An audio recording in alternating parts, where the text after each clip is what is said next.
ओम नमो भगवते वासुदेवाय।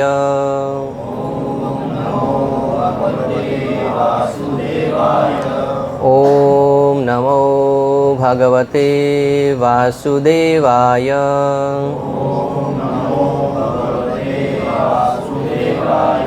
ओम नमो भगवते वासुदेवाय।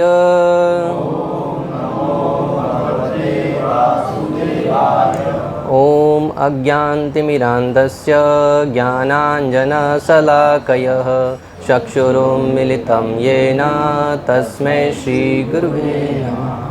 नमः ओम विष्णुपादाय कृष्णपृष्ठाय भूतले श्रीमते भक्तिवेदांत स्वामिनिते। नमस्ते सरस्वते देवे गौरवाणी प्रचारिणे निर्विशेषः शून्यवादी पाश्चात्य देशधारिणे। जय श्री कृष्ण चैतन्य प्रभु नित्यानंद श्री अद्वैत गदाधर श्रीवासादि गौरभक्तवृंद। हरे कृष्णा कृष्णा कृष्णा हरे हरे, हरे राम राम राम हरे हरे। हरे कृष्णा कृष्णा कृष्णा हरे हरे, हरे राम राम राम हरे हरे। हरे कृष्णा कृष्णा कृष्णा हरे हरे, हरे राम राम राम हरे हरे। हरे कृष्णा। आज एक दिवसीय साप्ताहिक प्रोग्राम में आप सभी भक्तों का हार्दिक स्वागत है। आज का हमारा विषय है कथा सुनने के लाभ। प्राय हम प्रति शनिवार को कथा सुनने के लिए आते हैं और ये न कहीं न प्रकारेण जहाँ कहीं से भी, भले यूट्यूब के माध्यम से हो, ऑनलाइन जहाँ कहीं से कथा सुनने को मिलती है हम सुनते हैं। परंतु कभी विचार किया कि उस कथा को सुनने का उद्देश्य क्या है? क्यों सुने कथा और उस कथा को सुनने का लाभ क्या होगा? और अगर कथा नहीं सुनेंगे तो हम क्या सुनेंगे इस जगत में? तो आज हमारा यही मुख्य विषय रहेगा कि कथा सुने क्यों और कथा सुनने का उद्देश्य क्या है। इतने वर्षों से, इतने समय से जो कुछ कथा हम सुन रहे थे, क्या उसका कोई उद्देश्य था?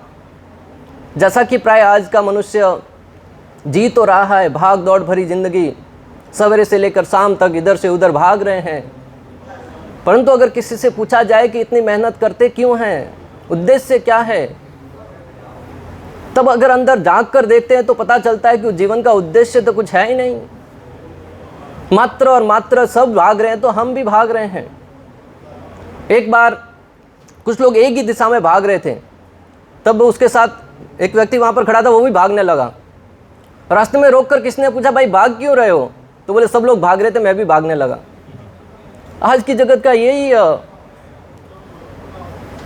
सत्य यही है कि प्रत्येक व्यक्ति भाग रहा है, परंतु दिशा क्या है, उद्देश्य क्या है, गोल क्या है, इसका किसी को भी स्मरण नहीं है।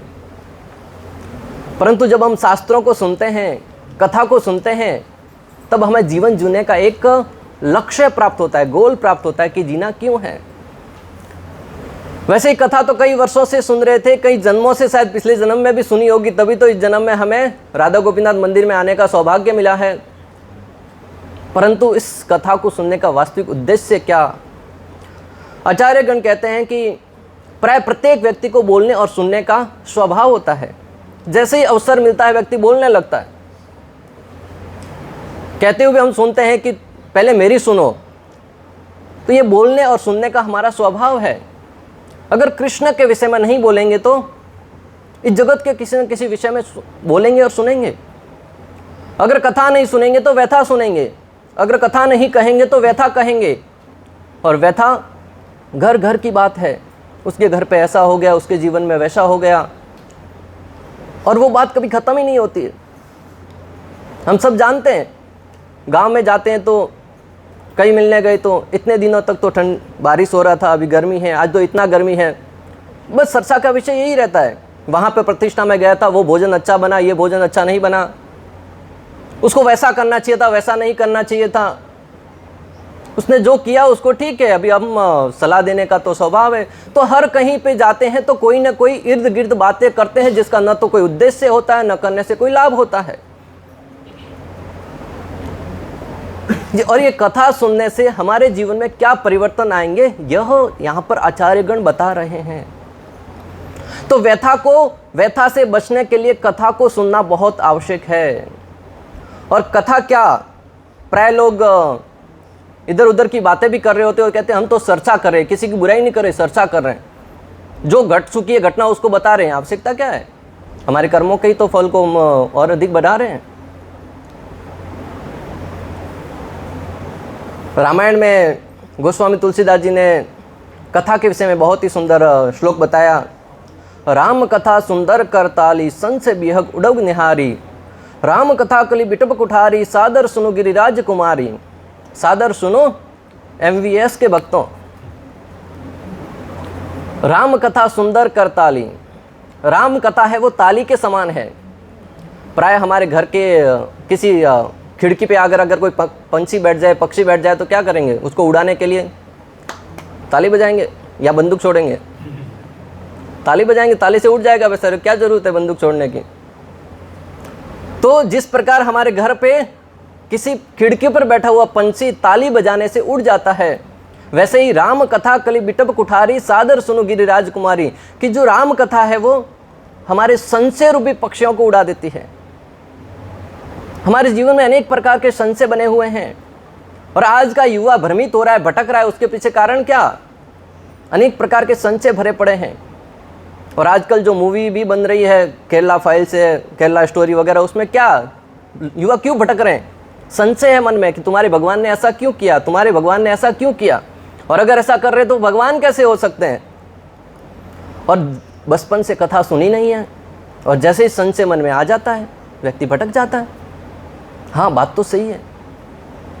वहां तक क्यों पहुंचे? हम अपने जीवन में भी अगर झांक कर देखें, अगर हमने प्रभुपाद जी की संस्था में कृष्ण कथा को नहीं सुना होता, कृष्ण भक्ति को नहीं सुना होता, तो ऐसी जब बातों को सुनते हैं तो एक चिंतनशील व्यक्ति के नाते हमारे मन में भी संशय उठते हैं कि हाँ, ऐसा क्यों किया जाए। मात्र और मात्र परंपरा के नाम पर जो आगे रीत बढ़ाई जाती है वो कुछ समय के बाद समाप्त हो जाती है। एक समय की बात, एक घर में विवाह हो रहा था और उस विवाह में कन्या का विवाह हो रहा था, तो सब घर वाले वहाँ पर उपस्थित थे। उनके घर में एक बिल्ली भी पाली हुई थी, जैसा कि प्राय आज चलन है बिल्ली और कुत्ते पालने का। बिल्ली पाली हुई थी और बिल्ली उस लड़की की बहुत ही स्नेह करती थी, प्रेम कर रही थी। तो उसके विवाह का जो उसका विच्छेद हो रहा था, उनसे दूर जा रही थी, वो विरह उसको भी सहन नहीं हो रहा था। बार बार भाग के उस मंडप में आ रही थी जिससे विघ्न उत्पन्न हो रहे थे।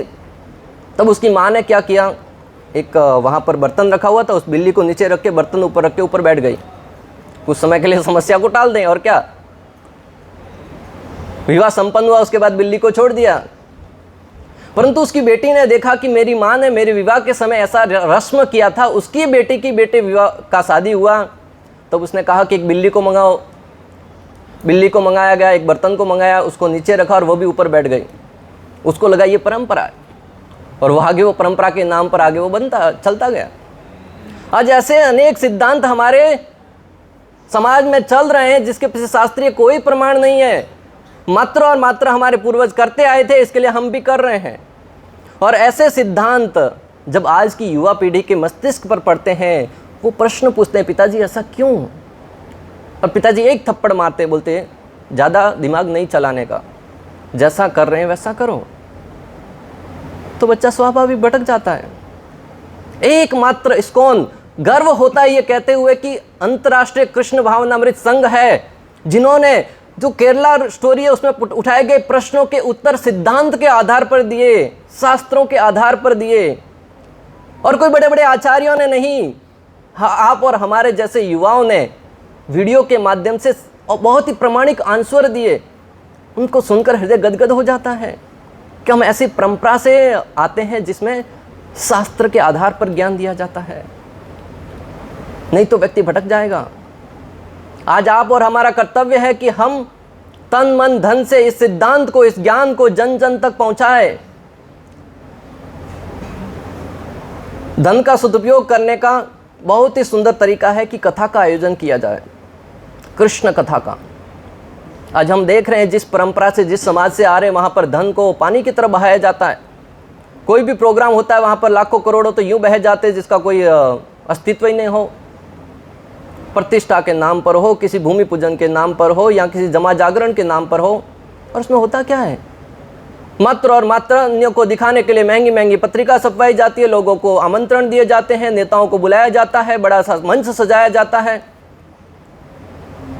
लोग आके खा के चले जाते हैं। या ज्यादा से ज्यादा आध्यात्मिकता के नाम पर एक शाम गौ माता के नाम या एक भजन संध्या के नाम रखकर बस, और कुछ नहीं। उससे लाभ क्या हुआ? सामने वो नाच रहे हैं, गा रहे हैं, लोग पीछे अपनी अपनी बातें कर रहे हैं। एक तरीके से देखा जाए तो उस स्थान को प्रपंच बनाने का स्थान बना दिया। सबके मन में अनेक प्रकार के विचार भरे पड़े थे, वहां पर आकर वहां पर खाली करके चले गए। रखा तो था आध्यात्मिकता के नाम पर भक्ति लाभ प्राप्त करने के लिए, परंतु सारा का सारा कचरा हमारे घर में डालकर चले गए लोग। कोई लाभ नहीं हुआ किसी को। और हम उसको बड़े गर्व से स्टेटस पर डालते हैं, फोटो में डालते हैं कि हमारे घर पर कुल देवी की असीम कृपा से, बड़ा सौभाग्य से ये कार्यक्रम संपन्न हुआ। परंतु लाभ क्या हुआ? हमारे कर्मों की ग्रंथि वहां पर बढ़ रही है कि हमारे आयोजन की वजह से इतने लोगों के घर टूट गए, क्योंकि आपस में बैठकर कलह किया। इतने लोगों को इसमें झगड़ा हुआ कि उस व्यक्ति ने वहां पर ऐसा किया था, वो तो एक साक्षी बन गया। तो हमें अंतर मन में झांक कर देखना होगा। अपने आप को इतना ज्ञानी तो मानते हैं, फिर क्यों उस पर विचार नहीं करते कि हम खर्चा कर रहे हैं, उसके पीछे उद्देश्य क्या है? करोड़ों रुपए यूं बहा दिया, क्या लाभ हुआ उससे? मात्र और मात्र समाज को दिखाने के लिए कर रहे हैं बस। तो अपने धन का सदुपयोग करें कृष्ण कथा का आयोजन करने के लिए, श्रीमद् भगवद गीता का वितरण करने के लिए, श्रीमद् भागवतम का वितरण करने के लिए। भले जो खर्चा करे उसका 1/4 भी क्यों ना करे, परंतु अगर उसका उद्देश्य भगवत भक्ति प्रदान करना है तो वास्तव में हमारा वो कार्य करना सार्थक सिद्ध होगा। वाणी द्वारा कैसे प्रचार करें? महाप्रभु कहते हैं, यार देखा तारे कह कृष्ण उपदेश, अमर आज्ञा गुरु होना तार ऐ देश। महाप्रभु कहते हैं कि जहां कहीं भी जिस व्यक्ति को देखो उसको कृष्ण के विषय में बताओ। हमारी आज्ञा है कि तुम गुरु बनकर प्रचार करो। गुरु का अर्थ ये नहीं कि आप बड़े सिंहासन पर जाकर बैठ जाएं, सब लोग आकर पांव छूकर चले जा रहे हैं। आप आशीर्वाद के नाम पर मात्र हाथ खड़ा करके उनको दे रहे हैं और वो लक्ष्मी रख रहे हैं और जा रहे हैं बस। नहीं, गुरु का अर्थ है जो कुछ सुना यथाशक्ति यथासंभव अन्यों को बताओ। और जब हम कृष्ण के विषय में बोलेंगे, सुनने वाले को भी लाभ होगा, बोलने वाले को भी लाभ होगा, और संपूर्ण जगत है वो प्रसन्न होगा। और सत्य घटना एक साधु जी के मुख से मैंने सुना था। एक स्थान पर बहुत ही सुंदर बगीचा था, वहां पर प्रतिदिन कीर्तन होता था, और एकाएक किसी कारणवश जैसे ही वहां से कीर्तन शिफ्ट हुआ दूसरे स्थान पर, वो हरा भरा बगीचा उजड़ गया, सूख गया।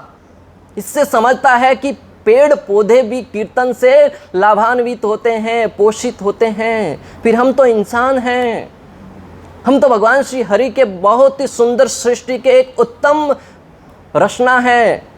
संपूर्ण जगत में अनेक प्रकार के जीव योनियां हैं, उसमें से सबसे उत्तम है मनुष्य। और अगर उस मनुष्य जीवन को प्राप्त करने के बाद भी भगवान की रचना को सही तरीके से सार्थक सिद्ध नहीं कर पाए, निश्चित रूप से हमें अपने आप पर पश्चाताप होना चाहिए। मात्र और मात्र भेड़ बकरियों की भांति आहार निद्रा भय मैथुन, खाना पीना सोना, बस उसमें ही जीवन व्यतीत कर रहे हैं, क्या लाभ होगा? महाप्रभु कह रहे हैं कि यार देख तारे कह कृष्ण उपदेश, हमारा आज्ञा गुरु होना तारा ऐ देश। जहां कहीं दो व्यक्ति बैठे हैं, एक दूसरे को कृष्ण के विषय में बातें किए, वो कथा बन जाएगा। और ठीक उसके विपरीत बड़े बड़े सभाओं को बुलाकर भी अगर भजन संध्या के नाम पर भी वहां पर कथा नहीं हो रही है तो वो मात्र और मात्र व्यथा है। मन के द्वारा कैसे कृष्ण का स्मरण करें या प्रचार करें? तब आचार्यगण कहते हैं कि मन के द्वारा मन मना भव मद भक्तो मद्याजी महम नमस्कुरु। अपने मन को श्री कृष्ण में लगाना है। तरीका क्या है? हरे कृष्णा कृष्णा कृष्णा हरे हरे, हरे राम राम राम हरे हरे। इस मन को भगवान श्री कृष्ण के नाम जप में लगाना है। जैसा कि गोस्वामी तुलसीदास जी कह रहे हैं कि जो कलयुग है वो एक विशाल वृक्ष की भांति है। राम कथा कलि बिटिप कुठारी, सादर सुनो गिरि राजकुमारी। कलयुग है वो एक विशाल कल्प वृक्ष की भांति है, और जो हरि नाम है वो उस कल्प वृक्ष को, उस बरगद के वृक्ष को काटने वाली कुल्हाड़ी है। इस कलयुग रूपी वृक्ष को काटना बहुत मुश्किल है।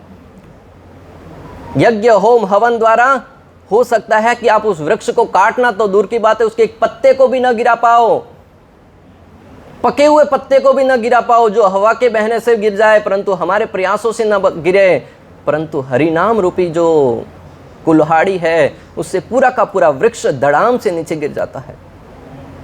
यह है हरि नाम की शक्ति, यह है हरि नाम की महिमा।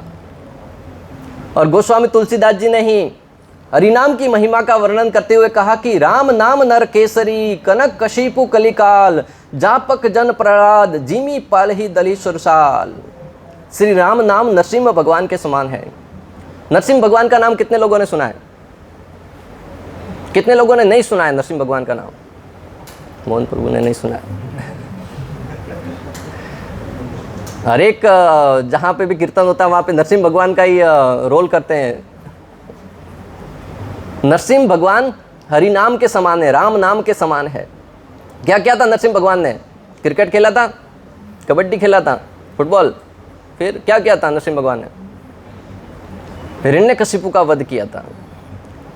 तो यहाँ पर कह रहे हैं कि श्री राम नाम नर केसरी, श्री राम है वो, भगवान श्री राम का नाम है वो नरसिंह भगवान के समान है, और कलयुग हिरण्यकशिपु के समान है।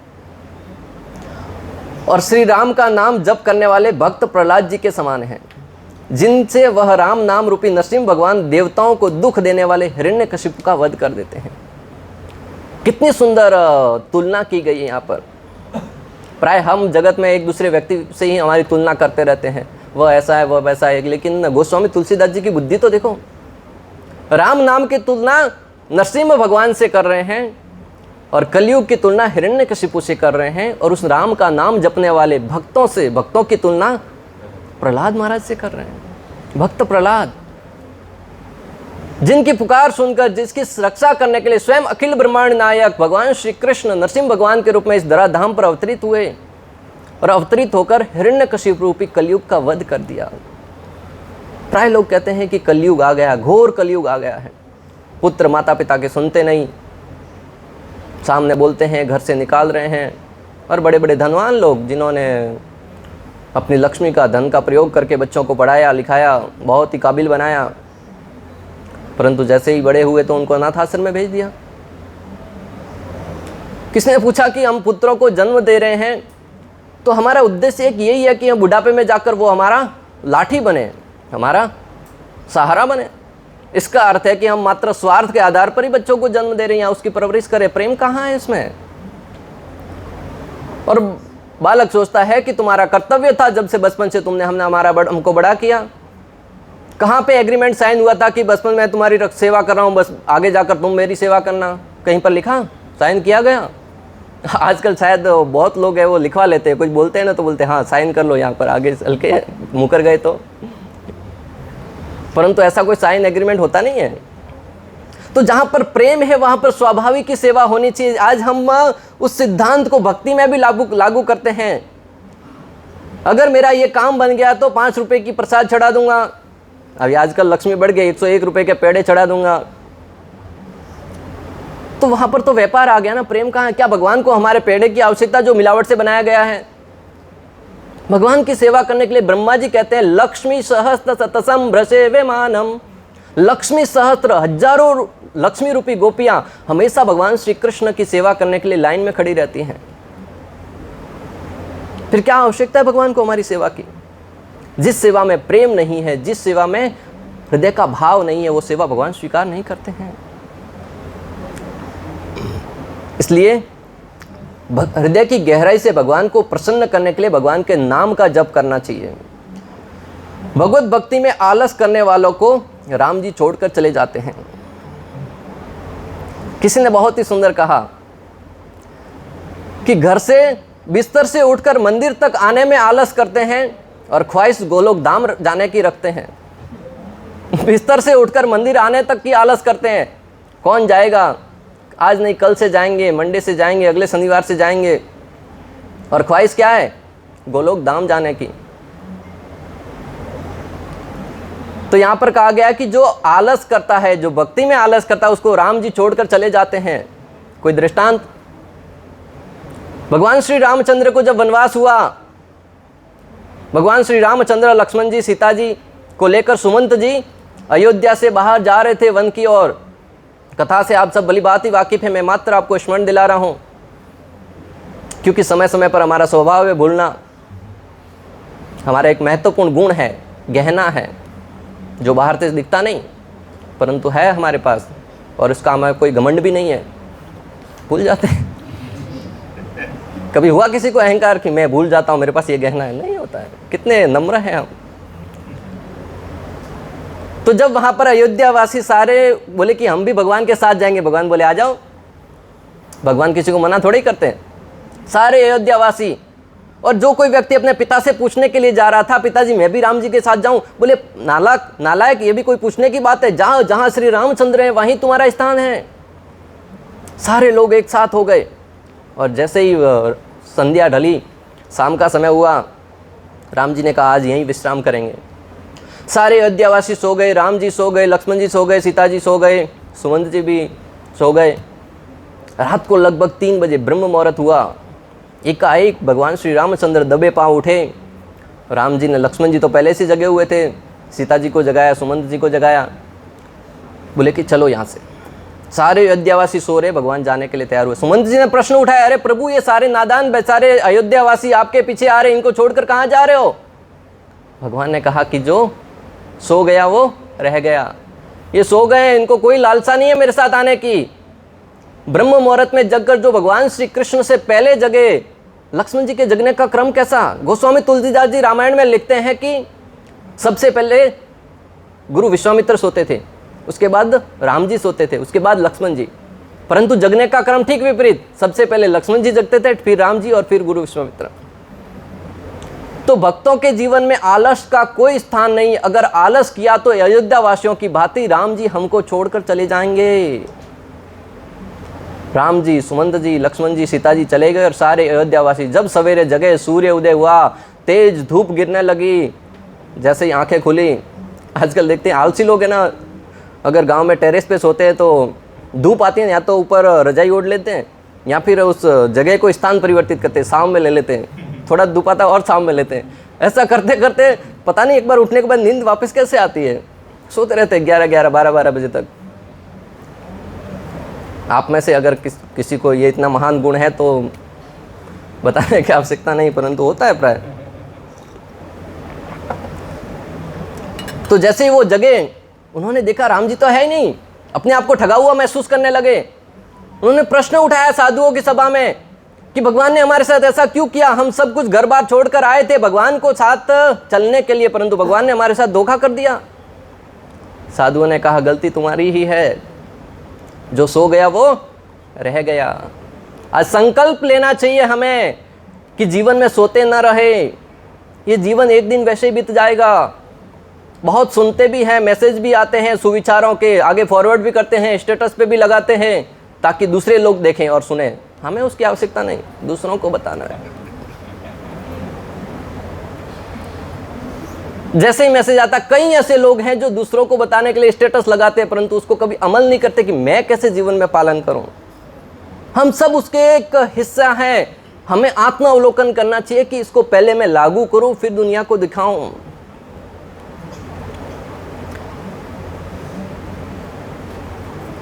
आगे आचार्यगण कहते हैं कि भगवत कथा चिंताओं का निवारण करके आनंद और ऊर्जा से लबरेज कर देती है। कितना सुंदर शब्द प्रयोग करें कि आनंद से व्यक्ति को भर देते हैं। जहां एक और संपूर्ण विश्व कलह की अग्नि में झुलस रहा है, तिनका तिनका जल रहा है चिंता के भवंडर में, आज उसने वैसा कर दिया, मन में चिंता है, उसने धन खा लिया, उसने वो धोखा दे दिया, उसने ये धोखा दे दिया। हर जगह जाएंगे कोई ना कोई व्यथा चल रही है। जिस किसी के घर पे जाओ, जिस किसी से मिलने के लिए जाओ, हर एक के मन में हजारों शिकायत भरी पड़ी हैं, और सुनने बैठो तो 2-2 घंटे की कथा संपन्न हो जाती है। कि उसने मेरे साथ वैसा कर दिया, जबकि मेरी उसमें कोई गलती नहीं थी। आप विश्वास नहीं करेंगे तो फिर कह क्यों रहे हो? आपको तो विश्वास नहीं होगा ये बात पे, हर एक बात के पहले ये शब्द लगाया जाता है, परंतु कहना है। और वो सुनने वाले के मन में भी अनेक प्रकार की चिंताएं और कहने वाले के मन में भी अनेक प्रकार की चिंताएं। मैं आपसे पूछता हूं कि अगर आपके घर के बाहर कोई व्यक्ति सवेरे सवेरे आकर अपने घर का सारा कचरा उठाकर आगे सामने रख देंगे, क्या करेंगे? हम उसको उठाकर अपने घर के अंदर ले लेंगे? क्या करेंगे?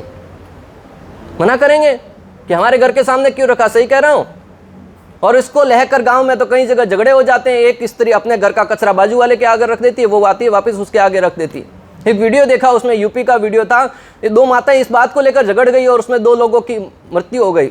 कलह इतना बढ़ गया, क्यों? उसने उसका कचरा उसके आगे रखा, इसने कचरा इसके आगे रखा।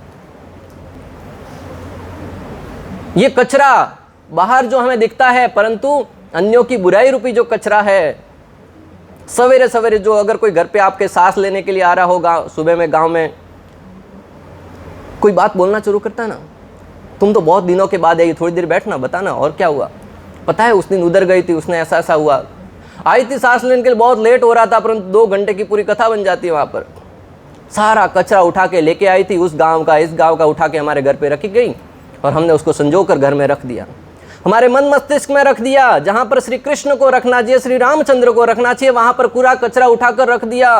कितने महान हैं हम, कितने दयालु है कि सारा कचरा उठाकर रख लेते हैं और किसी को अपशब्द तक नहीं कहते। और दूसरी तरफ वो लोग आपस में झगड़ गए कचरे के लिए। उन लोगों को सीखना चाहिए हमसे कि महानता क्या होती है, दयालुता क्या होती है। हरि कथा रूपी ऐसा धन है जो हमारे जीवन को आनंद से अभिभूत कर देता है।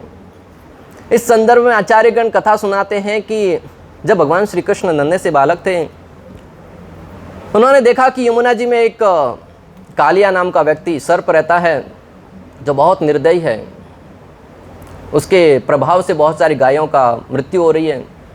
तो भगवान ने लीला करने के उद्देश्य से उसके अंदर प्रवेश किया और भगवान अंदर लीला कर रहे थे, बाहर सारे ब्रजवासी खड़े हैं। इस चिंता से कि भगवान को हानि पहुंच जाएगी, मूर्छित होने लगे। तब वहां पर बलराम जी को पता था कि श्री कृष्ण भगवान है और उसको कोई हानि नहीं हो सकती।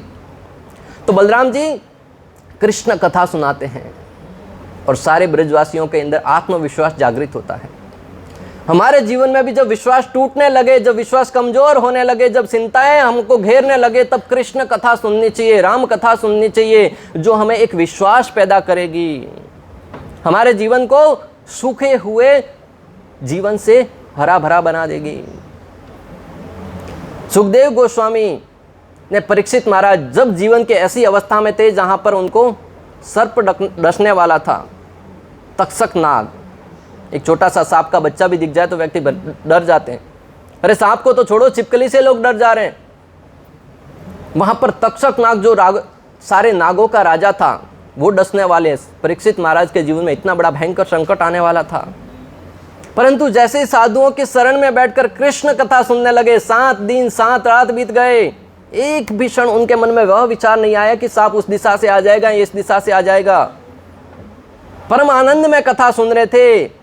सुखदेव गोस्वामी ने कहा, एक बार जाकर अपने शरीर की कुछ शुद्ध तो ले लो, कुछ खा पी लो। बोले प्रभु, आपके मुख से जो कृष्ण कथा रूपी अमृत बह रहा है ना, उस अमृत को मैं अपने कानों से पी रहा हूं, तो मुझे और कोई जीवन का शुद्ध बुद्ध नहीं है। 7 दिन 7 रात तक बिना थके बिना सोए कथा सुनते रहे। हम यहाँ पर आधा घंटा बैठते हैं तो आंखों में नींद आ जाती है, उबासियां निकलने लगती हैं, शरीर साथ नहीं देता है, अनेक प्रकार के विचार आने लगते हैं। हमारा आंखें हैं वो बार बार घड़ी को ढूंढती है कि घड़ी कहाँ है, कितने बजे हैं और कितना समय बहेगा। और कहते हैं हम तो बड़े भक्त हैं, हमसे बड़ा कोई भक्त नहीं ठाकुर जी का। हमारे जीवन में संकट कैसे आए? क्या यही भक्ति का फल मिला? परंतु भक्ति की परिभाषा क्या भक्तों? रामायण में अगर प्रवेश करें तो जब भगवान श्री रामचंद्र का विवाह हो रहा था, उन्होंने सीता स्वयंवर जीत लिया। तब जनक महाराज ने विश्वामित्र मुनि से पूछा कि अभी आगे की रीत क्या? तब विश्वामित्र मुनि ने कहा कि ये विवाह तो मात्र धनुष यज्ञ के ऊपर आधारित था, ये संपन्न हो गया। परंतु अगर तुम्हारे परिवार की जो रीत है उसके अनुसार संपन्न करो। जनक जी ने अपने दूतों को अयोध्या भेजा और अयोध्या में जाकर उस दूत ने जब दशरथ जी के समक्ष श्री रामचंद्र के शौर्य का, वीर रूप का वर्णन किया तो दशरथ महाराज प्रसन्न हो गए। उनके जीवन में जहां राम जी नहीं थे तो वो हताश थे, निराश थे। एकाएक उनके जीवन में आनंद की उमंग बहने लगी। सबको बुला बुलाकर दशरथ महाराज वह कथा सुनाने लगे कि किस प्रकार रामचंद्र के वीर, उनके जो शक्तिशाली प्रमाण दिया था उसका वहां पर वर्णन हो रहा था। किसी ने बहुत ही सुंदर कहा और विक्रम प्रभु के मुख से सुना कि अगर किसी ने जीने और मरने का फल पाया तो वो दशरथ जी। जिए और तो राम जी के लिए जिए और मरे तो राम जी के विरह में उन्होंने प्राण भी त्यागे। आज अगर हमारे जीवन में श्री रामचंद्र नहीं है, यह सोचकर प्राण निकल जाए ना, तब समझिए कि हम भक्ति के उस अवस्था तक पहुंचे हैं। परंतु हमारे जीवन में तो धन को ही अधिक महत्व दिया जा रहा है। लक्ष्मी जी आने चाहिए, नारायण को रोक देते हैं। जाते दर्शन करने के लिए लक्ष्मी नारायण के, परंतु लक्ष्मी जी को तो प्रार्थना है लक्ष्मी देवी घर पर पधारो, नारायण को नहीं आमंत्रण देते हैं और बिन बुलाए नारायण कहीं जाते नहीं। और लक्ष्मी जी पतिव्रता है, जाती भी है तो लक्ष्मी जी का वाहन क्या, उल्लू। उल्लू पे सवार होके जाएगी और जिसके घर पे जाएगी उसको उल्लू बना देगी और व्यक्ति उल्लू ही बनता है। फिर उसको दिन की बजाय रात में जागता है, रात रात भर पब में अनेक जगह जाके पार्टियां करता है। रात सुहानी लगने लगती है, दिन में सोता रहता है। परंतु नारायण के साथ आएगी तो किस पे सवार होके आएगी, गरुड़ पे सवार होके आएगी। और गरुड़ ज्ञान के प्रतीक है। जिस गरुड़ के चलने से, उनके पंखों से सामवेद की ध्वनि निकलती है, समझिए वो गरुड़ कितने ज्ञानी होंगे। और कलयुग के जीवों को गरुड़ पुराण पढ़नी चाहिए। क्यों? नरक के बारे में वर्णन है उसमें और हम सब नरक जाने वाले ही हैं। मेरा आपका तो कह नहीं सकता, परंतु हम प्राय मेरे बारे में मैं कह रहा हूँ, आप सब तो महान भक्त हैं। क्योंकि कलयुग के जीव ये न के न प्रकार अनेक प्रकार के पाप करते हैं तो गरुड़ जी हमारे एकमात्र आश्रय हैं। उस गरुड़ पुराण को पढ़कर निश्चित रूप से विष्णु जी की शरण ले सकते हैं। लव कुश जी ने जब रामायण सुनाई तो सारे अयोध्यावासी भाव विभोर हो गए। और ये सब दृष्टांत तो आप कहेंगे बहुत पूर्व के हैं, परंतु आज के जीवन में क्या लागू होगा। प्रभुपाद जी, इस्कॉन संस्था के संस्थापक आचार्य कृष्ण कृपा मूर्ति श्री श्रीमद एसी भक्तिवेदांत स्वामी श्रील प्रभुपाद, जिन्होंने कथा के माध्यम से संपूर्ण जगत को लाभान्वित किया। जहां एक और संपूर्ण विश्व गलत दिशा में जा रहा था, प्रभुपाद जी ने क्या क्या कथा सुनाया और उस कथा से हम सब लाभान्वित हो रहे हैं। इससे समझता है कि कलयुग में जीवों को कथा सुननी चाहिए और कथा ही हमारे जीवन का एकमात्र आधार है। अगर प्रभुपाद जी ने शास्त्रों का स्पष्ट ज्ञान न दिया होता तो हमने जो सुना, अधिकांश लोग भ्रम में स्थित हो भटक रहे होते। अगर प्रभुपाद जी हमें कृष्ण कथा नहीं सुनाते, राम कथा नहीं सुनाते तो अधिकांश लोग भ्रम में ही भटक रहे होते। और जब हम भटक रहे होते हैं, भ्रम में होते हैं, तो कथा का बहुत बड़ा महत्व है भक्तों। ब्रजवासियों ने जब भगवान श्री कृष्ण एकाएक उनको छोड़कर चले गए, सबने आत्महत्या नहीं की, सुसाइड नहीं किया कि हमारे एकमात्र प्रेमी छोड़कर चले गए। उन्होंने क्या आधार बनाया? कृष्ण कथा को आधार बनाया। प्रतिदिन गोपियां कृष्ण के विषय में सुनती थी, कृष्ण की लीलाओं का अनुचरण करती थी। और गोपी गीत में गोपियों ने 9वें श्लोक में तो यहां तक गाया भक्तों, तव कथामृतं तप्त जीवनं कविभिरीडितं कल्मषापहं तव श्रवण मंगलम श्रीमदाततं भुवि गृह्णन्ति ते भूरिदा जना। हे प्रभु, तुम्हारी लीला कथा भी अमृत स्वरूप है। क्या कह रहे गोपियां? तुम्हारी लीला कथा भी अमृत के समान है।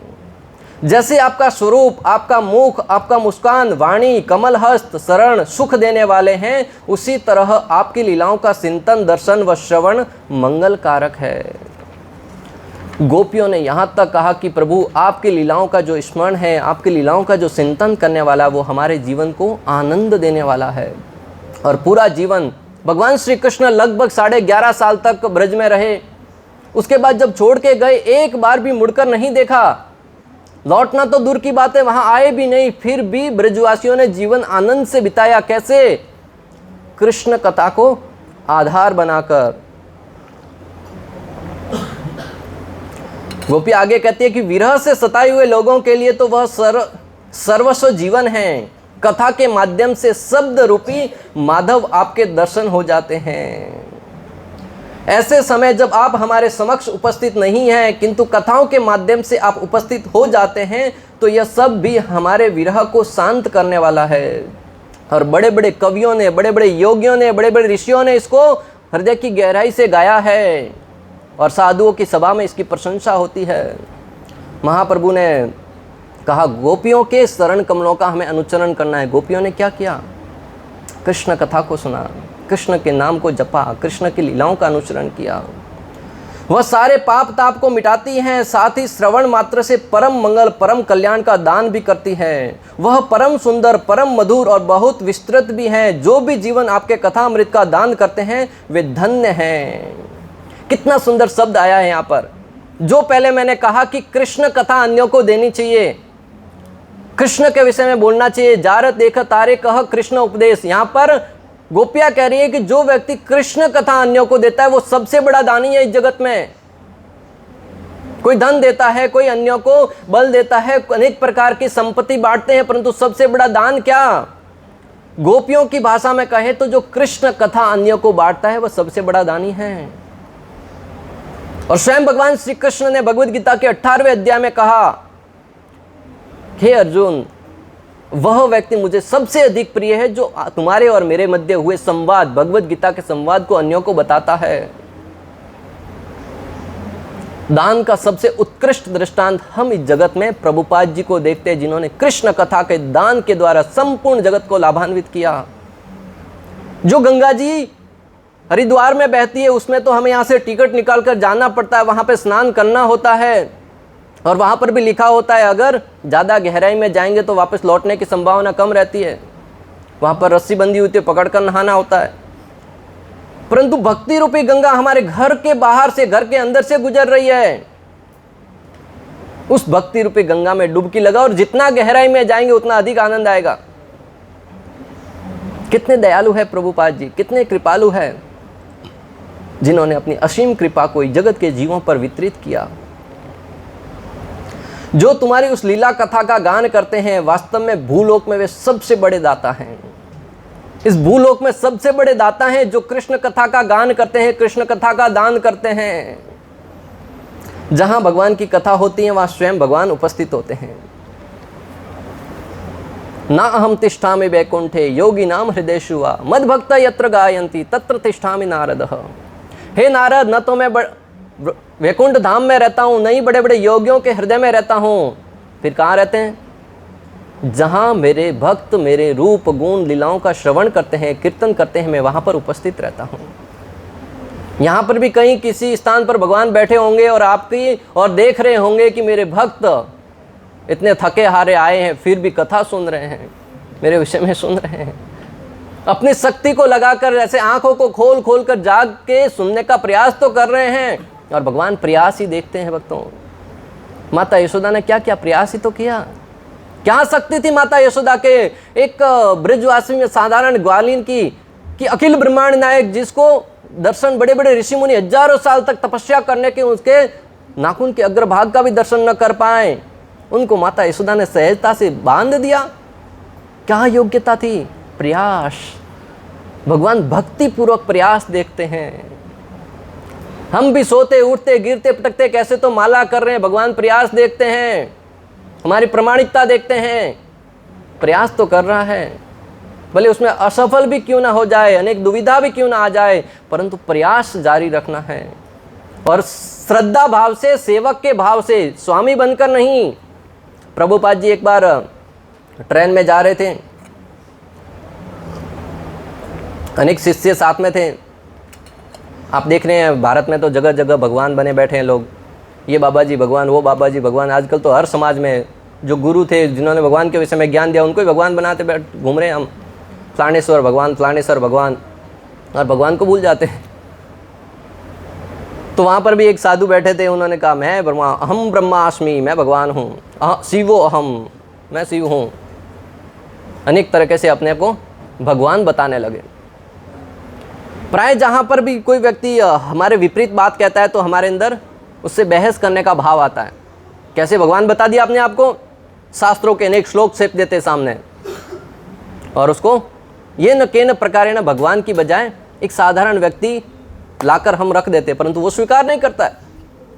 परंतु जो महान भक्त होते हैं ना, वो नम्रता से उनको मनवाते हैं कि नहीं तू भगवान नहीं, तू दास है, और दास भी नहीं, इस जगत के एक छोटी सी नाली का छोटा सा कीड़ा है जिसको ज्ञान की आवश्यकता है। प्रभुपाद जी साथ में बहुत सारी खीर थी उनके साथ। शिष्यों को कहा, अरे देख क्या रहे हो, भगवान आए हैं साक्षात, जिस भगवान को पाने के लिए हम यात्रा पे जा रहे, वो अखिल ब्रह्मांड नायक हमारे सामने बैठे हैं, उनको खीर का भोग लगाओ। शिष्यों ने एक आदेश पर खीर रख दी सामने। वो भी इतने वर्षों के भूखे थे, कभी खुद अच्छा खाना मिला नहीं था, और इस्कॉन की खीर जिस किसी ने खाई होगी, आहा क्या आनंद, परमानंद, आत्मा की तृप्ति हो जाए। कैसे बनाते हैं पता नहीं, और देते भी थोड़ी सी है ताकि वो जिज्ञासा बनी रहे। थोड़ा सा हाथ में देंगे, या पात्र बड़ा होगा तो भी थोड़ा सा खीर होगा अंदर, इतना सा देते हैं। और उस खीर को खाकर उस व्यक्ति को आनंद आया है, आशीर्वाद देने लगा, सुखी रहो सुखी रहो, आज तुमने भगवान को खुश कर दिया, तुम सुखी रहो। क्रोज ने कहा और दो, हमको थोड़ा देते, परंतु वहाँ पर प्रभुपाद जी को देखो। और कई लोग ऐसा भी दृष्टांत देते, प्रभुपाद जी ने कहा प्रसाद भर भर के बांटना चाहिए, और उस एक वाक्य को लेकर बहुत सारा खा लेते हैं, जगह जगह जाकर अपना रोप जमाते हैं। प्रभुपाद जी ने कहा है प्रसाद पे हमारा अधिकार है, और प्रसाद खाते रहते हैं। तो प्रभुपाद जी ने कहा और खिलाओ, और खाने लगे। एक कटोरी खाया, 2 खाया, 3 खाया, परंतु इस्कॉन द्वारा बनाया गया खीर इतना हैवी होता है कि अधिक नहीं खा सकते। आप में से है कोई महानुभाव, कितना खा सकते हैं? 2, 4, 6, 8, 10, कितना खा सकते हैं? कौन है जो विश्व रिकॉर्ड बना सकता है खाने में खीर को या व्यंजन को? है कोई माइका लाल? परंतु वहां पर प्रभुपाद जी किस भाव से खिला रहे हैं, और खिलाओ और खिलाओ। एक स्तर पे आकर उसने कह दिया बस भगवान संतुष्ट हो गए, अभी भक्त लोग प्रसाद पाओ, मेरा बचा हुआ प्रसाद रूप में तुम पाओ, मैं भगवान संतुष्ट हो गया। प्रभुपाद जी ने कहा कैसे भगवान संतुष्ट कैसे हो सकते हैं? गिरिराज जी ने संपूर्ण ब्रजवासियों का भोजन खा लिया, फिर भी कह रहे थे अनियोर अनियोर, वो तो संतुष्ट नहीं हुए, तुम भगवान हो तो संतुष्ट कैसे हुए? और खिलाओ। जबरदस्ती खिलाने लगे शिष्य, तो प्रभुपाद जी एक आज्ञा पे खिलाने लगे, और वो भी बेचारे एक स्तर तो ऐसा आ गया कि उल्टी होने जैसी थी, दबा के रखे थे कैसे। तो फिर प्रभुपाद जी के शरणों में गिर गए, बोले स्वामी जी क्षमा कर दो, मैं भगवान बनने का नाटक तो कर रहा था, परंतु एक साधु संग, शुद्ध साधु के सामने व्यक्ति कितनी देर तक टिक पाएगा? जब तक सामने जनता भोली भाली है, अज्ञानी है, तब तक व्यक्ति के जो तौर तरीके हैं, पैतरे हैं, वो चलते रहते हैं। परंतु सामने से एक आवाज उठे ना, ये ऐसा कैसे, उस बोलने वाले के मन में भी संशय, घबराहट उत्पन्न हो जाती है कि आगे कहूंगा तो और प्रश्न उठ सकता है, फिर वो गलत सिद्धांत कहने का दुस्साहस नहीं करेगा। कितनी सहजता से प्रभुपाद जी ने उस व्यक्ति के भगवत्ता को नकार दिया खिलाकर। कौन होगा ऐसा व्यक्ति जो प्रसाद खिलाकर अन्यों को उसके गर्व को समाप्त कर दे, उसके झूठे मान सम्मान को शकनाशूर कर दे? धन्य है प्रभुपाद जी। हम सबके जीवन में भी महान बनने की जो भावना बनी हुई है, प्रसाद को खाने से वह भावना शकनाशूर हो सकती है।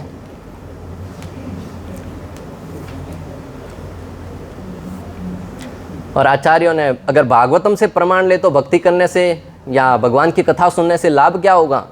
तो भागवतम में बहुत ही सुंदर श्लोक आता है, यश्याम वे श्रूयमाणायां कृष्णे परम पुरुषे भक्ति उपपद्यते पुंस शोक मोहो भयापह। इस जीवन का सबसे बड़ा दुख क्या है? शोक, मोह और भय। जो पास्ट में हो चुका है, जो भूतकाल में हो चुका, उसके लिए हमें शोक होता है, ऐसा नहीं किया होता तो। कितने लोगों को पश्चाताप हुआ है कोई कार्य करने के बाद? आज भी हो रहा है कि वैसा नहीं करना चाहिए था। बाकी सब किसी को नहीं हो रहा है, सबको होना चाहिए पश्चाताप। कोई ना कोई कार्य तो हमें पश्चाताप की ओर धकेल ही देता है कि ऐसा नहीं किया होता तो।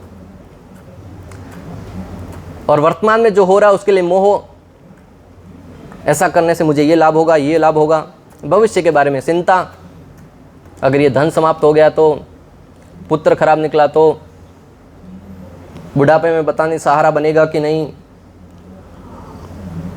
10 साल के बाद क्या जीवन होगा, आज जो बड़ी बड़ी बातें कर रहे हैं पता नहीं मेरे पुत्र इसके ऊपर चलेंगे कि नहीं, अनेक प्रकार की चिंताएं। तो जो भूतकाल में हो चुका है, वर्तमान में हो रहा है और भविष्य में होने वाला है, उसके बारे में शोक, मोह और भय बना रहता है। इसको कैसे काटें? यश्याम वे श्रूयमाणायम कृष्णे परम पुरुषे भक्तिर उपपद्यते पुंस शोक मोह भयापह। जब श्री कृष्ण जो परम पुरुष है उसके विषय में सुनेंगे तो हमारे हृदय में भक्ति उत्पन्न हो गई और भक्ति से शोक, मोह और भय का सर्वनाश हो जाएगा। पुनः दृष्टांत आएगा परीक्षित महाराज का, जिनके जीवन में भय था, जीवन के अंत में मृत्यु हो जाएगी, परंतु कथा सुनने बैठे सब कुछ भूल गए। महाराष्ट्र के महान संत तुकाराम, अनेक लोग कहते थे कि तुकाराम जी तुम्हारे जीवन में ये हो जाएगा, तुम पूरे दिन काम करते नहीं, भक्ति करते रहते हो, परंतु उनको भगवान पर श्रद्धा थी, आनंद में जी रहे थे। मीराबाई, नरसिंह मेहता, संत तुकाराम, श्रील प्रभुपाद क्या साथ लेकर गए थे पाश्चात्य जगत में? एकमात्र कृष्ण की कृपा, और जीवन को हरा भरा बना दिया। तो कृष्ण कथा सुनने से हमारा जीवन है वो शोक, मोह और भय से मुक्त हो जाएगा। तव विक्रीडितम कृष्ण नृणाम परम मंगलम कर्ण पीयूष आसाद्यम त्यजंत अन्न स्पृह जना। हे कृष्ण, आपकी लीलाएं मनुष्य प्रजाति के लिए अति शुभ हैं और कानों के लिए मादक पे तुल्य हैं। ऐसी लीलाओं का आस्वादन करने पर लोग अन्य वस्तुओं की इच्छाएं भूल जाते हैं। कितनी इच्छाएं भरी पड़ी हैं हमारे जीवन में, हमारे मन में, हमारे दिमाग में। ये वो मिल जाएगा तो सुखी हो जाऊंगा, ये मिल जाएगा तो सुखी हो जाऊंगा। उन इच्छाओं को समाप्त करने का तरीका क्या है? कृष्ण कथा। ब्रह्मा जी प्रार्थना करते हुए कह रहे कि प्रभु तुम्हारी कथा सुनने से व्यक्ति के जीवन में जो इच्छाएं हैं वो सारी की सारी इच्छाएं सकनाशूर हो जाएगी। किसी व्यक्ति को कहो कि तुम्हें ये नहीं करना है, वो नहीं करना है, बार बार नहीं करने का कहेंगे तो वह व्यक्ति कंटाल के आपका साथ छोड़ देगा। मान लीजिए कोई व्यक्ति 2 दिन से भूखा है, कोई यहाँ पे भूखा तो नहीं 2 दिन से, भूखे तो दिन में 10 बार खाते, रहने का कोई प्रश्न ही नहीं उठता। 2 दिन से भूखा है और आपके समक्ष बैठे रोटी सब्जी रखा और खाने बैठ जाए, आप कहेंगे कि रोटी सब्जी मत खाओ, क्या कहेगा वो? अपना ज्ञान अपने पास रखो, पहले भोजन करने दो। अरे रोटी से ये नुकसान होगा, ये रोटी आपको अच्छे से पचेगी नहीं, रोटी खाने से ये नुकसान होगा, ये नुकसान, अनेक प्रकार की बातें बना देगा। परंतु वह व्यक्ति नहीं सुनेगा, परंतु उसके बजाय अगर आप उसके सामने खीर रख दो तो समोसा, सैंडविच, रसगुल्ला, गुलाब जामुन, फिर क्या कहेगा? रोटी सब्जी तो रोज़ खाते हैं, आज तो ये आने दो। गांव में अगर शादी में आप जाएंगे तो वो वृद्ध व्यक्ति है, वो कहते हैं रोटी तो सब, रोटी परोसने जाओगे तो रोटी चावल तो रोज़ खाते हैं, आज तो ये माल आने दो, सीरा मारो सीरा। तो यहाँ पर भी छोड़ने के लिए कहोगे तो लोग नहीं छोड़ेंगे, परंतु कृष्ण को जीवन में जोड़ने के लिए कहो, बाकी सारे अनर्थ स्वतः धीरे धीरे करके छूट जाएंगे। अरे हमारे जीवन में तो अनर्थ है ही क्या? पाश्चात्य जगत के लोग जो अनेक प्रकार के अनर्थ भरे पड़े थे, सारे के सारे नशा, जुआ, मांसाहार, परस्त्री संग भर भर कर रहे थे, उनके जीवन को प्रभुपाद जी ने नशे से मुक्त कर दिया। तो हम कौन से खेत की मूली है? एक संत ने तो, रसिक संत ने यहाँ तक गाया, वह मोदन मुक्ति के मंदिर में जो प्रमोद भरा ब्रज धाम में है, उतनी सभी रसी कहीं भी नहीं जितनी सभी सुंदर श्याम में है। शशि में ना, सरोज में ना, सुधा रस में ना, गति में ना, मति अधिराम में है। उतना सुख तो कहीं भी नहीं जितना सुख मेरे कृष्ण के नाम में है। हरे कृष्णा कृष्णा कृष्णा हरे हरे, हरे राम राम राम हरे हरे। कितना आनंद होगा उस रस में, उस कृष्ण नाम में, जिसको जपने के लिए आचार्यगण कहते हैं मुझे करोड़ों कान होने चाहिए। हमारी परंपरा के महान संत हुए रूप गोस्वामी, वो कहते हैं तुंडे तांडविनी रतिम वितनुते तुंडावली लब्धये कर्ण क्रोड कडम्बिनी घटियते कर्णार्बदेभ्यो स्पृहम शेतः प्रांगण संगिनी विजयते सर्वेन्द्रियाणाम कृति नो जाने जनिता किए बधिरमृता कृष्णेति वर्णम द्वयी। मैं नहीं जानता कि कृष्ण के जो 2 वर्ण का नाम है कृष्णा, उसमें कितना अमृत छिपा है, मैं नहीं जानता। तुंडे तांडविनी रतिम वितनुते तुंडावली लब्धये। जब ये कृष्ण मेरी जिह्वा पर उच्चारण करता हूं कृष्णा, तो मेरी जिह्वा पर तांडव करता हुआ प्रतीत होता है। और जब वो ध्वनि कान मुख से निकलती है तो मेरे कानों में प्रवेश करती है, तो करोड़ों कान की इच्छा होने लगती है। और जब कानों के छिद्रों से होती हृदय के आंगन में पहुंचती है तो हृदय शुद्ध हो जाता है, हृदय में नृत्य करती हुई प्रतीत होती है और सारी इंद्रियां जड़ हो जाती है। तो उस कृष्ण नाम में कितना अमृत छिपा हुआ है कोई नहीं जानता। हम सब भी अगर श्रद्धा पूर्वक प्रेम पूर्वक उस नाम को जपेंगे ना, निश्चित रूप से उस नाम में आनंद आएगा। आपने कभी अनुभव किया होगा, तो कभी कभी है ना हमारे जीवन में जब नाम जपते हैं तो ऐसा आनंद आता है, ऐसा रोमांच उत्पन्न होता है कि किसी को बता नहीं सकते। नाचने का मन करता है, झूमने का मन करता है, अंदर एक आनंद उमड़ता है। वो हरि नाम का प्रभाव है। कभी कभी भगवान एक दृश्य देते हैं ताकि हम उसको देखने के लिए लालायित हो जाए, परंतु हम तो उसको नजरअंदाज कर देते हैं।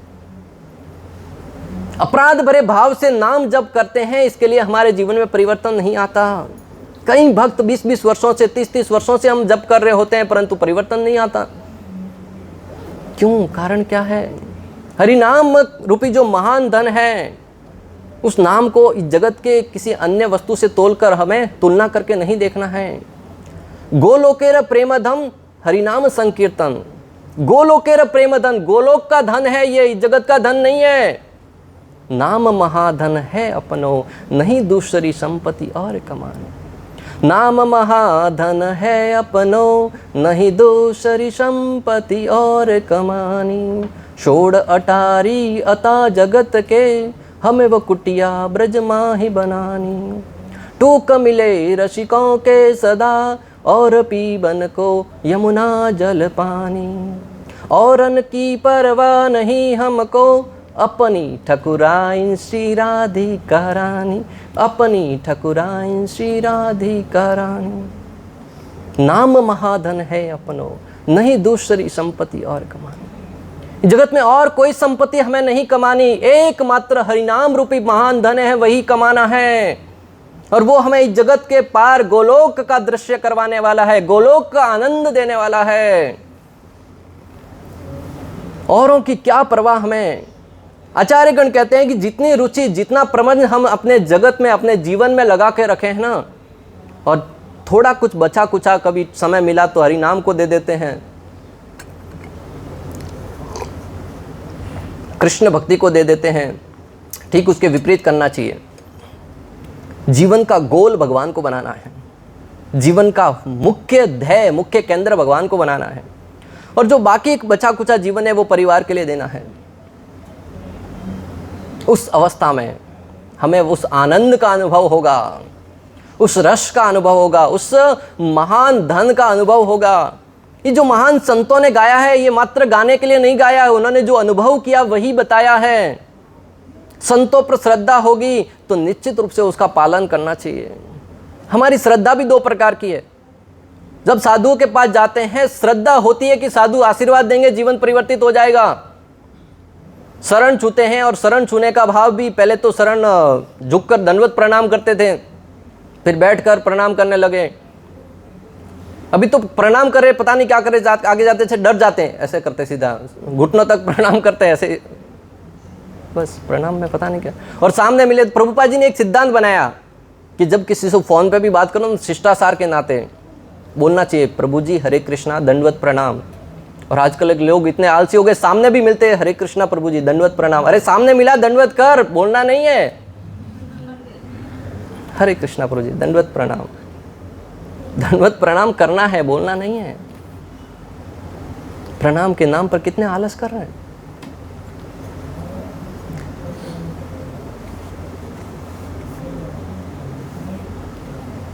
तो आचार्यगण कह रहे हैं कि हमें जीवन में, अंतिम 5-10 मिनट और लेंगे, जीवन में भगवत धाम जाने के महान लक्ष्य को निर्धारित करके जीवन को यापन करना चाहिए। इस संदर्भ में एक कहानी बताते हुए आचार्यगण कहते हैं कि एक समय की बात, एक स्थान पर ऐसा रीति रिवाज था कि वहाँ पर टॉस करते थे या कुछ ऐसा करते थे, जो व्यक्ति का नाम आ गया उसको राजा बना देते थे। कितने भाग्यशाली होगा जो राजा बनता होगा। कोई वोट नहीं, कोई उसके अंदर क्षमता है नहीं है, कोई फर्क नहीं पड़ता, जिसका नाम खुल गया उसमें वो राजा बन गया। कितने लोग उस स्थान पर जाना चाहेंगे। महत्वाकांक्षा, बाकी लोग तो पढ़े निठल्ले, कोई जीवन में महत्वाकांक्षा, राजा बनाए, रंक बनाए, हम तो गली में पड़े हैं, उसमें ही सुखी हैं, खुश हैं। मुंबई के किसी कोने में 4x4 का खोली का कमरा है, उसमें सोने को मिल जाए। राजा बन के तो काम करना पड़ेगा। मोदी जी काम कितना करते हैं, सोने को नहीं मिलेगा, फिर नहीं जाना है हमको वहाँ पे। एक बार एक हंस उड़ता उड़ता एक तालाब के किनारे गया, तो वहाँ पर बगुले बैठे थे बहुत सारे। बगुलों ने कहा, अरे सुंदर पक्षी आया है, हमारे जैसा ही दिखता है परंतु इसके अंदर तो बहुत सुंदरता है। पूछने लगे, तुम कहाँ से आए हो? बोले, मैं तो मानसरोवर से आया हूँ।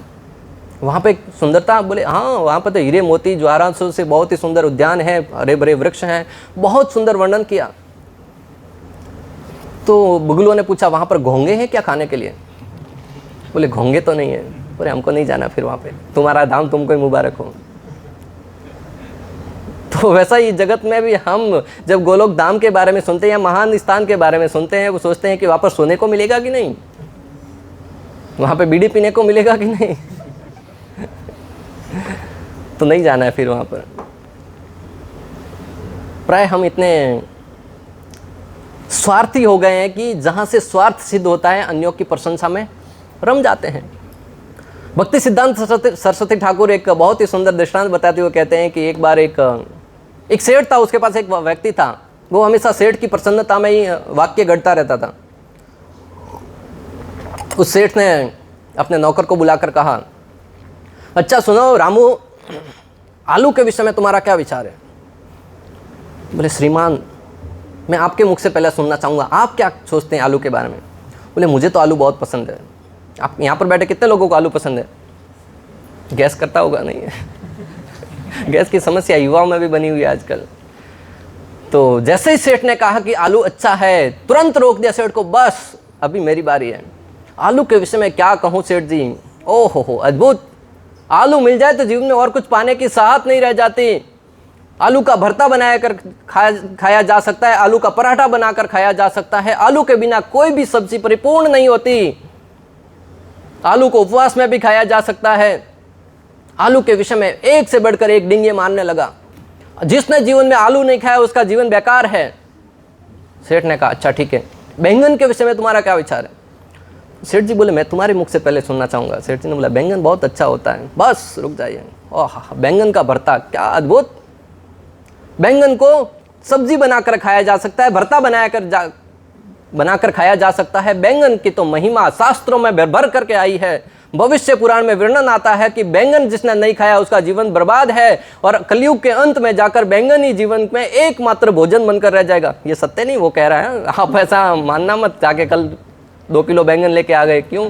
बैंगन में शास्त्रों के विषय में भी वर्णन है। एक से बढ़कर एक डिंगे मारने लगा। तब सेठ ने कहा कि तू कैसा है रामू?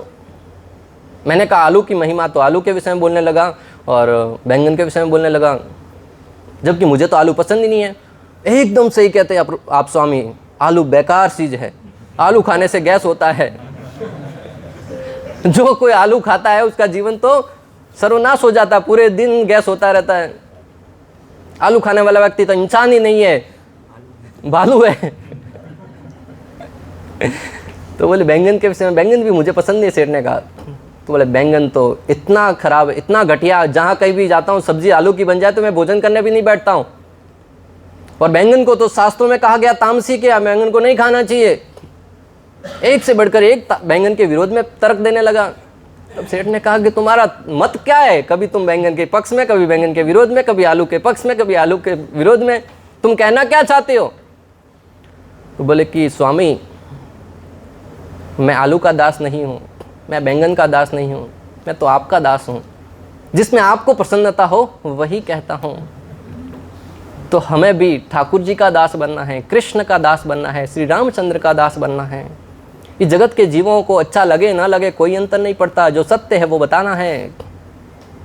प्राय लोग अन्यों को प्रसन्न करने के लिए मीठी मीठी बातें कहते हैं, यजमान, इतने महान धनी, इतने महान व्यक्तित्व के धनी, परंतु प्रभुपाद जी कभी सिद्धांत से पीछे नहीं हटे।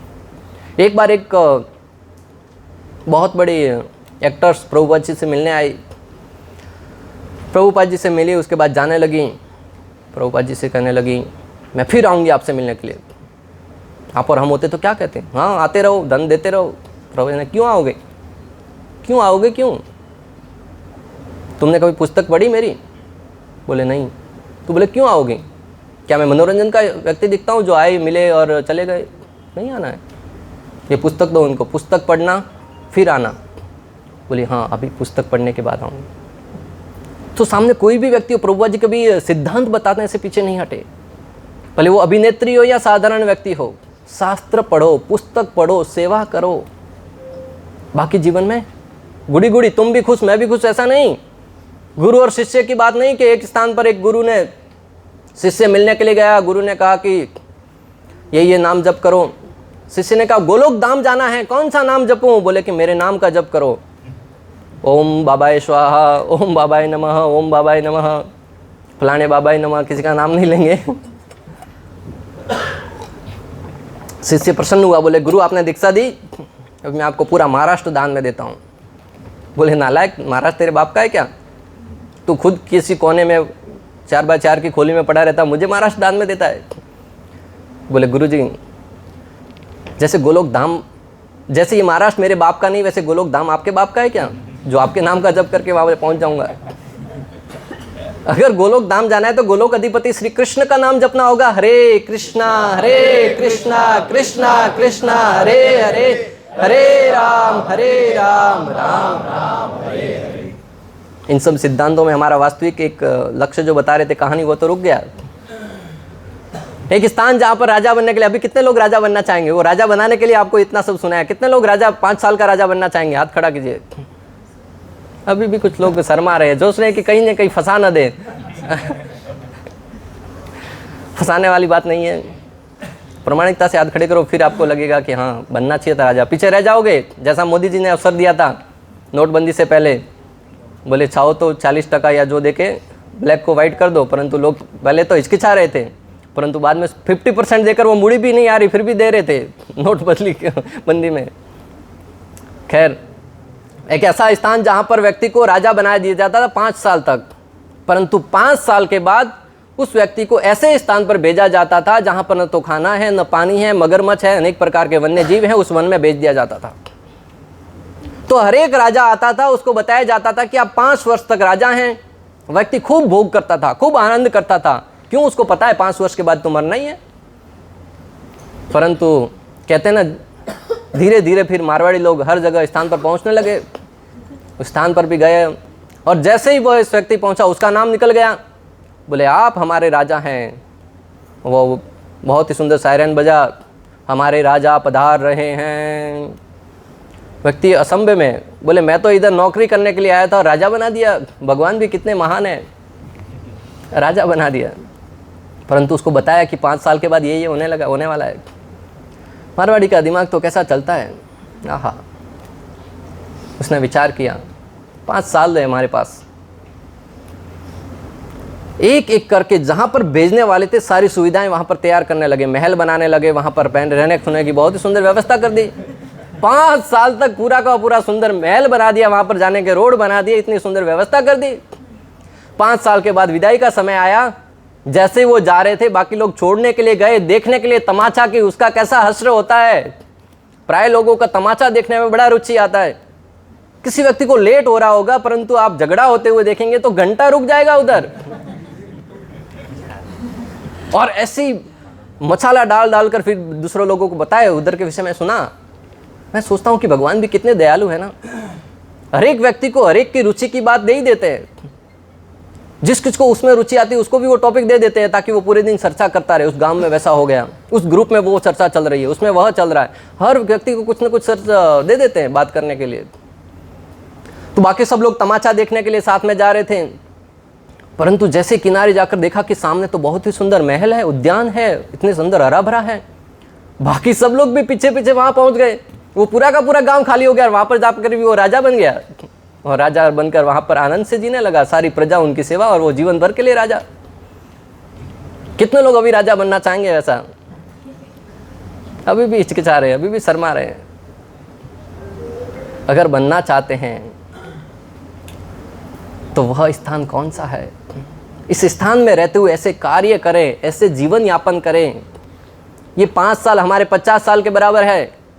50 के बाद वैसे ही आजकल मृत्यु हो जाती है। और कलयुग के विषय में भविष्यवाणी करते हुए श्रीमद् भागवतम के 12वें स्कंद में स्पष्ट रूप से वर्णन आता है। अक्षुद्र डब्याम व्याधि विचेव संत पश्यंत ससिमत्य 320 वर्षाणी परम आयु कलो नृणाम। कलयुग के अंत में व्यक्ति की 320 20 से 30 साल उम्र रह जाएगी। राज हम देख रहे हैं 100 साल जो बताई गई, 50-60 तक जिया तो बहुत अच्छा जिया है। कोई कहेगा मेरे दादाजी तो 80 साल से जी रहे हैं। खाट में पड़ा कोई जीवन खा लेता है क्या? दूसरों पर आश्रित होके पानी मांगता है तो बेटा पानी नहीं देता, 4 बार मांगेंगे तो 5वीं बार चिल्लाते हुए ला के देते हैं। वो जीवन नहीं है जीना, उससे अच्छा तो मर जाना है। जब तक हमारे हाथ पांव चल रहे हैं, जब तक अपनी शक्ति से कार्य कर रहे हैं, वही जीवन है। तो 50-60 साल तक बड़ी मुश्किल से जीते हैं और 20-30 साल तक आके रह जाएगा, इसमें कोई अतिशयोक्ति नहीं है। तो हमें इस 20-30 साल, जो 5 साल है उसकी तुलना 50 से भी कर दो, तो उसके बाद हमें कहाँ जाना है? उस स्थान को इतना सुंदर बनाओ। और हमारे लिए सुंदर बनाने की आवश्यकता नहीं, ऑलरेडी सुंदर है। हमें मात्र वहां पर जाने की व्यवस्था करनी है। जाना है गोलोक धाम, टिकट है हरिनाम। और उस हरिनाम को जपने का कोई खर्चा नहीं। हम सब मारवाड़ी हैं या कोई भी है बुद्धिमान है, धन जहाँ पर खर्च होता है वहाँ पर एक एक पाँव बड़ी सचेत के साथ उठाते हैं। यहाँ पर कोई धन नहीं है। आए मंदिर में किसी ने पैसा मांगा आपसे? चप्पल भी आपका उठाकर बेसारे लटका रहे हैं, कोई पैसा नहीं मांग रहा है। और सम्मान के साथ आइए प्रभु जी आइए, ऐसा डांट नहीं रहे। दूसरे मंदिर में जाओगे तो अरे चप्पल उधर निकालो, पानी ऐसे नहीं गिराना है, वो वैसे नहीं करना है, वो नारियल नहीं फोड़ोगे उधर तो तुम्हारी मन्नत पूरी नहीं होगी, यहाँ पर इतना धन रखो इधर रखो। कोई नहीं मांगता यहाँ पर। कितनी नम्रता से सेवा कर रहे हैं, कितना भाव से बुला रहे हैं। ये हास्य प्रयास की बात नहीं भक्तों, इसके ऊपर चिंतन कीजिए। कथा का सार यही है कि अपने जीवन को जीते जी उद्धार करें। इस जगत में आए हैं, क्यों जी रहे हैं? हमारे दादा परदादा कहीं आए और चले गए, मात्र दीवार पर तस्वीर टांग कर रखी है। आयाराम गयाराम नहीं होना है हमें। जब हम आए जगत में जग हंसा हम रोए, करनी ऐसी कर चलो हम हंसे जग रोए। जाने के बाद लोग खुश नहीं होने चाहिए, अच्छा हुआ चला गया। हमारे कार्यों को देखकर अन्यों को प्रेरणा मिलनी चाहिए। यत यत आसरति श्रेष्ठ तत् देवे तरोजन स यत प्रमाणम कुरुते लोकस्तद अनुवर्तते। भगवान श्री कृष्ण भगवद गीता में कहते हैं कि जो जो महान पुरुष कार्य करके जाते हैं, आने वाली पीढ़ी उसका अनुचरण करती है। महाराणा प्रताप, शिवाजी महाराज, शिला प्रभुपाद, स्वामी विवेकानंद, भक्ति सिद्धांत सरस्वती ठाकुर, गोस्वामी प्रभुपाद, महान आचार्यों के नाम आज भी हमें स्मरण है। क्यों? आज से लगभग 200-500 वर्ष पूर्व हमारे पूर्वज रहेंगे, उनका नाम स्मरण नहीं रहा होगा, परंतु करोड़ों वर्ष पहले प्रहलाद महाराज, ध्रुव महाराज, इतने बड़े बड़े महान भक्त हुए, उनका नाम आज भी स्मरण है। क्यों? भक्ति रूपी गहना जो पहना था उन्होंने, उस गहने की चमक आज भी घूम रही है, जगत में फैल रही है। उनके नाम की कीर्ति, उनके कार्यों की जो कार्यशैली है वो आज भी लोगों के लिए प्रेरणा का स्रोत बन रही है। इसलिए उस धन को एकत्रित करो, हरिनाम रूपी धन को। और उस धन को जब हम भगवान के धाम में जाकर जाएंगे तो निश्चित रूप से ठाकुर जी उस धन को देखकर ही अनुमति देंगे। इस प्रकार आज के कथा को हम यहीं पर विराम देते हैं। कथा में जो कुछ बोला गया, शास्त्रों से जो सुना, अन्यों के महान आचार्यों से जो कुछ सुना, यथाशक्ति यथासंभव बताने का प्रयास किया। कलयुग के जीव हैं, निश्चित रूप से गलती हो जाती है, त्रुटि हो जाती है। आप सब हंस हैं, हंस का स्वभाव होता है दूध ग्रहण करना और पानी को पीछे छोड़ देना। तो आप सबसे निवेदन करूंगा कि उस अच्छाई को स्वीकार करें और बुराई को मेरी गलतियां समझकर, त्रुटि समझकर उसको नकार दें। और उस महान धन हरिनाम को अपने जीवन का एक अभिन्न अंग बनाते हुए अपने जीवन को सार्थक सिद्ध करें। जो कोई त्रुटि हो गई हो, अपना छोटा भाई समझकर, अपना मित्र समझकर क्षमा कर दें। और ठाकुर जी से प्रार्थना करें कि जो कुछ मैं बोल रहा हूँ उसको अपने जीवन में भी पालन कर सकूँ, क्योंकि जब तक वक्ता जो बोल रहा है वह पालन नहीं करेगा तो अन्यों पर प्रभाव नहीं पड़ता है। आप सब महान दयालु हैं, कृपालु हैं, इतनी इतनी महानता अपने अंदर पाल कर रखे हैं, निश्चित रूप से इस दास पर भी कृपा करेंगे, ऐसा आशा नहीं पूर्ण विश्वास है। इसलिए आप सभी के भक्तों के चरणों में प्रणाम करते हुए आशीर्वाद की आशा रखता हूँ और भगवान श्री श्री राधा गोपीनाथ जी से प्रार्थना करते हैं कि उनकी जो कृपा है, उनकी जो महिमा है, इस जगत के जीवों पर बरसाने के लिए आप सबको माध्यम बनाए। तन मन धन से यथाशक्ति यथासंभव जहाँ कहीं भी संभव हो इस सिद्धांत को मात्र यहाँ से सुनकर बाहर जाकर उसको भुला न दें, अपने व्यक्तित्व में उतार कर जगत के जीवों पर कल्याण करने के लिए प्रयासरत हो। अगर हमारे प्रयास से एक भी व्यक्ति भक्त बन गया, एक भी व्यक्ति को लाभ हो गया, निश्चित रूप से ठाकुर जी बड़े प्रसन्न होंगे। और जब भगवान प्रसन्न हो जाते हैं तो इस जगत के किसी भी व्यक्ति के रुष्ट होने से आपको कोई प्रभाव नहीं पड़ने वाला। अतः आप सब मेरी प्रार्थनाओं को स्वीकार करके अपनी कृपा दृष्टि बनाए रखें और भगवान से प्रार्थना करें कि हम इस जगत में जीवों को कृष्ण भक्ति से जोड़ सकें। अगर किसी का कोई प्रश्न है तो आप पूछ सकते हैं।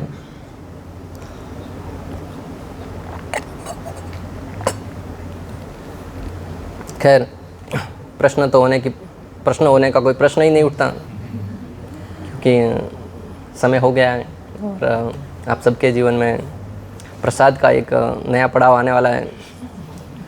खीर तो पता नहीं है कि नहीं, परंतु प्रसाद जरूर मिलेगा। ठीक है।